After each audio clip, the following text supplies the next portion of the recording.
श्री गणेशाय नमः. अवधूत चिंतन. श्री गुरुदेव दत्त. श्री स्वामी समर्थ. जय जय स्वामी समर्थ. देव म्हणतात, माझ्या प्रिय बाळा, आज तुला काही महत्त्वाचे मार्गदर्शन करायला आलो आहे. आज तुला खूप आनंदाची बातमी देण्यासाठी आलो आहे. तेव्हा हा संदेश तू पूर्ण ऐकावा अशी स्वामींची आज्ञा आहे. देव म्हणतात, तुझा भाग्योदय जवळ आहे. आता वेळ घालवू नको, कारण तुझ्यासाठी ते असे जे आजपर्यंत गुपित होते, ते पडद्याआड होते, ते काही तुझे चांगले दिवस, खूप काही चमत्कारिक आशीर्वाद तुझ्यासाठी येता काळ घेऊन येत आहे. यावर विश्वास ठेव. देव म्हणतात, माझ्या प्रिय बाळा, आजपर्यंत तू ज्या ज्या गोष्टींसाठी तरसला होतास, तुला खूप काही वेदनांमधून जावे लागले आहे, हे मी जाणतो. पण कधी कधी काही कर्माचा भाग हा भोगल्याशिवाय तो कापूनच पुढे जावा लागतो. देव म्हणतात, तुझेही असेच झाले. तू आतापर्यंत जो काही कठीण काळ, कठीण प्रसंगांना तोंड देत आला आहेस, जो काही संघर्ष केला आहेस, तो माझ्यापासून काही लपलेला नाही. त्यावेळेसही मी तुझ्या प्रत्येक क्षणात तुझ्या सोबत होतो, तुला सहाय्य देत होतो. आज तू या स्थानावर आला आहेस, ते तुला योग्य मार्गदर्शन मिळण्यासाठी. देवांची इच्छा आहे की हा संदेश तू शेवटपर्यंत ऐकावा, कारण तुला मोलाचे मार्गदर्शन दिल्या जात आहे. कधी कधी तुमच्या वाट्याला खूप काही असे येतात जे तुम्हाला खूप काही चांगल्या नजरेने पाहत नाहीत, पण गुरुदत्ताचा आशीर्वाद, स्वामींचा आशीर्वाद तुमच्यावर आहे. तेव्हा आता त्या नजरा तुमचं काहीही बिघडवू शकणार नाही. तुमचं काहीही ती वाईट शक्ती काहीच करू शकणार नाही. यावर संपूर्णपणे विश्वास ठेवा. ज्या ज्या घरात, ज्या ज्या ठिकाणी गुरुदत्तांचे, स्वामींचे नामस्मरण मनापासून केल्या जाते, त्या त्या ठिकाणी त्या दुष्ट शक्तींचा विनाशच होतो. देव म्हणतात, यावर जो कोणी पूर्ण विश्वास करेल, त्याचा याच आत्ता या क्षणाला हा संदेश जिथे जिथे ऐकल्या जात आहे, तिथे त्यांनी दत्तगुरूंचा जयघोष करावा, स्वामी समर्थांचा जयघोष करावा. त्यामुळे त्यांच्या त्या वास्तूतली ती वाईट शक्ती, ती नकारात्मक ऊर्जा या क्षणालाच बाहेर पडून जाईल. कारण जिथे जिथे नामघोष केल्या जाईल, तिथली सगळे काही नकारात्मक ऊर्जा, ते नकारात्मक विचार, ती वाईट शक्ती तात्काळच बाहेर प्रवेश करेल. देव म्हणतात, मागचा काळ तुम्ही खूप काही कठीण प्रसंगांनी भरलेला काढला आहे. माझ्यापासून ते लपलेले नाही. पण आज तुम्ही या सेवेत रुजू झाला आहात, तेव्हा आता मनातील काळजी या क्षणापासून सोडून द्या. कारण जिथे जिथे नामघोष केल्या जाईल, नामाचे उच्चारण केल्या जाईल, तिथे तिथे माझा कृपेचा आशीर्वाद तुम्ही प्राप्त कराल. तिथे कोणतीही नकारात्मक ऊर्जा थांबणार नाही, काही नकारात्मक दोष राहणार नाही. ज्या शक्तींनी आजपर्यंत तुम्हाला भिवून ठेवले आहे, काही भीतीचे तुमच्या मनात सावट आहे, ते यावेळेस या क्षणाला आमच्या चरणावर सोपवून द्या आणि निश्चिंत व्हा. देव म्हणतात, माझ्या कृपेचा आशीर्वाद या क्षणाला, याही वेळेस तो प्राप्त करेल, जो हा संदेश शेवटपर्यंत ऐकेल.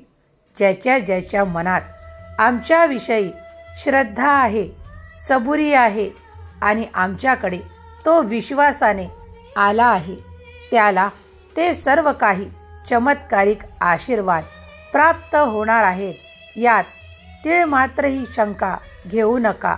तुमचे काम पुढील आठवड्यातच अतिउत्तम होणार आहे, यावर विश्वास ठेवा. तुमच्या मनातली ती भीती, तुमच्या मागील ते संघर्ष संपवायसाठी आम्ही सध्या तुमच्या पुढे आलो आहोत. हा संदेश जिथे जिथे ऐकल्या जात आहे तिथून आम्ही ते सगळे नकारात्मक विचार, नकारात्मक कल्पना, सर्व काही नकारात्मक भावनांचा नाश करत आहे. त्या ठिकाणी आम्ही त्यांना सकारात्मक ऊर्जा, सकारात्मक विचार, आध्यात्मिक पुढे जाण्याचा मार्ग त्यांना आम्ही दाखवू इच्छितो. स्वामी म्हणतात, आमच्या चैतन्याच्या प्रकाशाने आम्ही तुम्हाला ऊर्जावान बनवू इच्छितो. त्या ऊर्जेमुळे तुम्ही तुमचे अडलेले प्रत्येक कार्य पूर्ण करू शकाल, तुमच्या इच्छा पूर्ण करू शकाल. तुमचे कार्य संपन्न होण्यास तुम्हाला त्याची किती आवश्यकता आहे हे आम्ही जाणतो.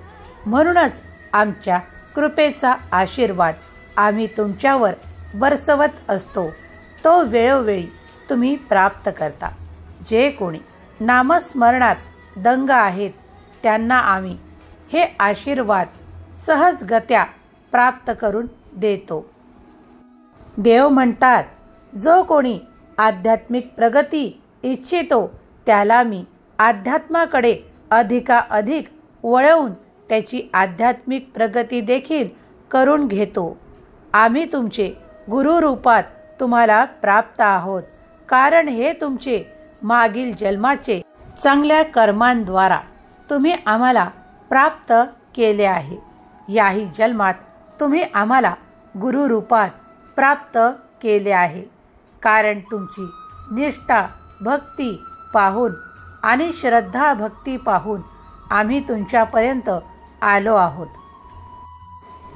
देव म्हणतात, मी तुला माझ्या संदेशांद्वारा कितीतरी असे संकेत देऊ इच्छितो.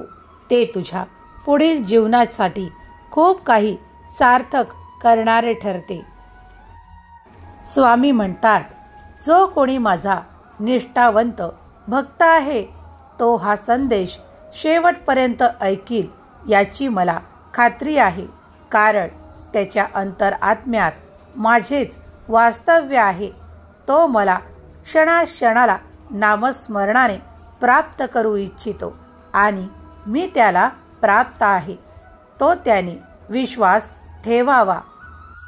देव म्हणतात, तू आता माझ्या छत्रछायेखाली सुरक्षित आहेस, तेव्हा कोणतीही काळजी, कोणतीही नकारात्मक ऊर्जा मी तुझ्या वलयापर्यंत येऊ देणार नाही, कारण तू माझे नामस्मरण करून तुझ्या आजूबाजूला माझ्या कृपेचे असे वलय तयार केले आहे. त्यात कुणीही नकारात्मक शक्ती किंवा नकारात्मक विचार प्रवेश करू शकत नाही. देव म्हणतात, बाळा, तू माझा प्रिय बाळ आहेस, त्यासाठी मी तुला ते सुरक्षा कवच दिले आहे. तुझ्या आजूबाजूला ते सुरक्षा कवच नाम जप केल्यामुळे तयार झाले आहे.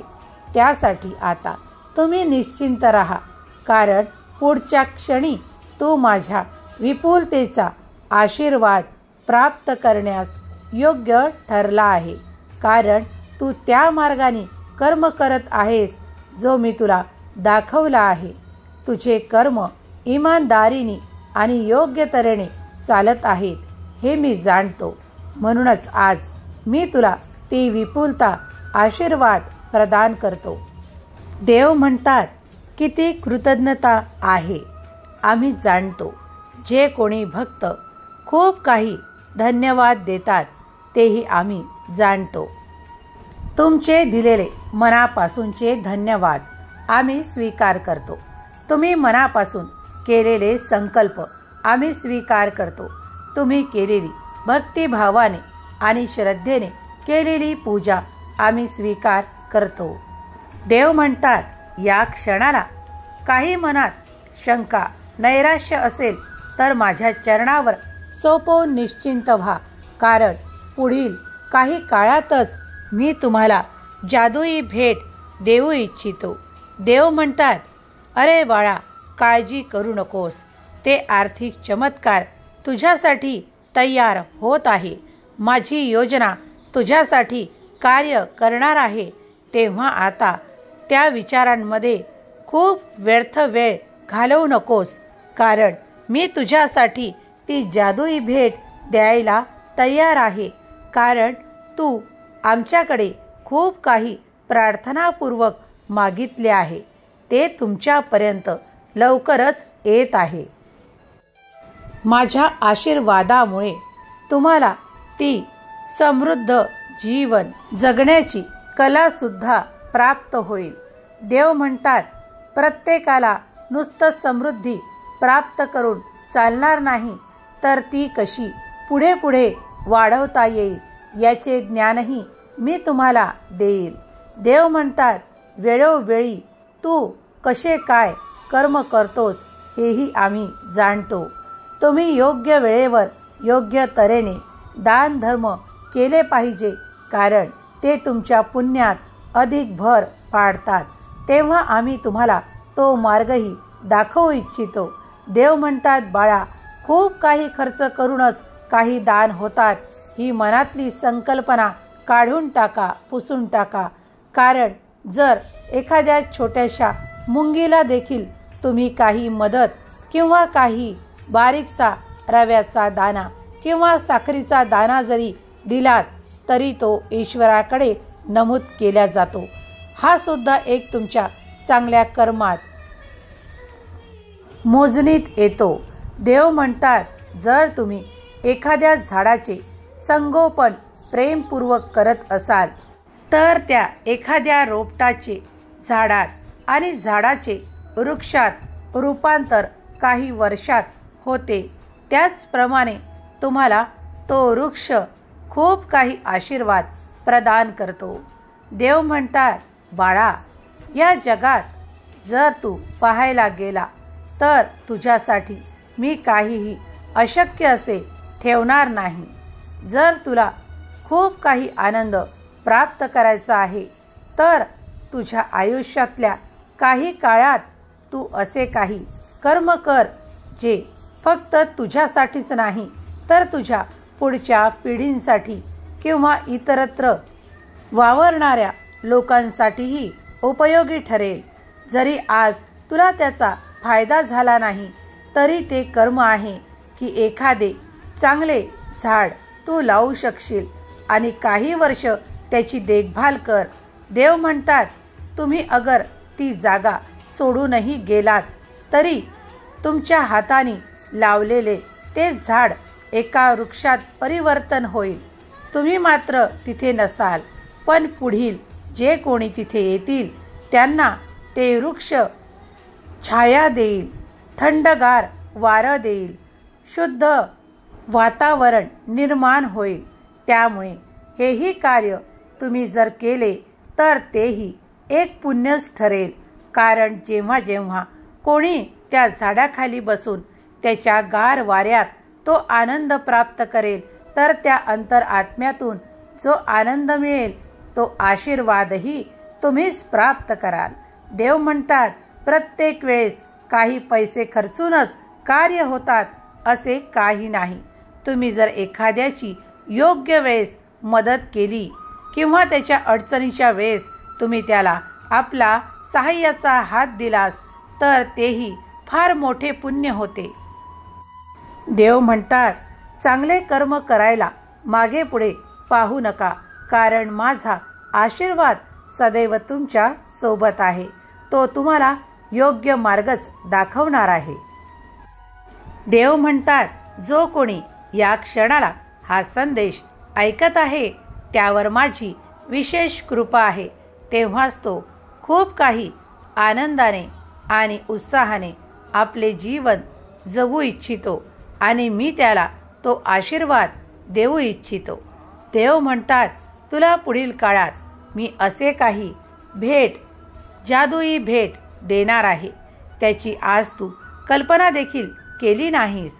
आता मनातील शंका कुशंकांना यावेळेसच नष्ट कर, कारण ते प्राप्त करण्यासाठी तुला मनात शंका ठेवू नकोस.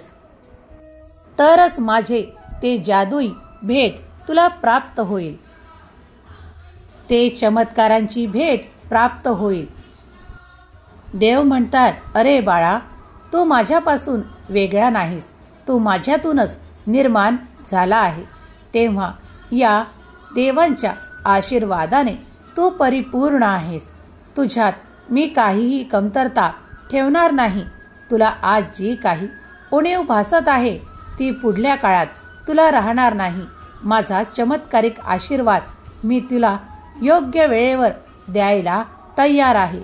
तूही ते घेण्यासाठी पुढे यावे, आनंदित व्हावे, अशी देवांची इच्छा आहे. देव म्हणतात, पुढील काळ तुझ्या विजयाचा ठरणार आहे. मला तू दुर्लक्षित केले नाहीस. योग्य वेळेवर हा संदेश ऐकत आहेस.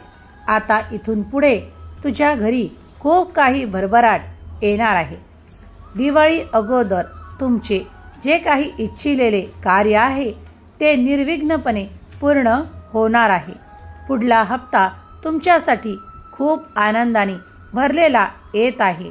मनातल्या कितीक इच्छा पूर्ण होणार आहे. जो कोणी हा आमचा चमत्काराचा संदेश ऐकत आहे त्याच्या जीवनात ते चमत्कार देव स्वतः करू इच्छितात. त्यांना ते प्राप्त होतील. सुखी रहा बाळा, तुझे कल्याण होईल. श्री स्वामी समर्थ. जय जय स्वामी समर्थ. श्री स्वामी समर्थ. जय जय स्वामी समर्थ.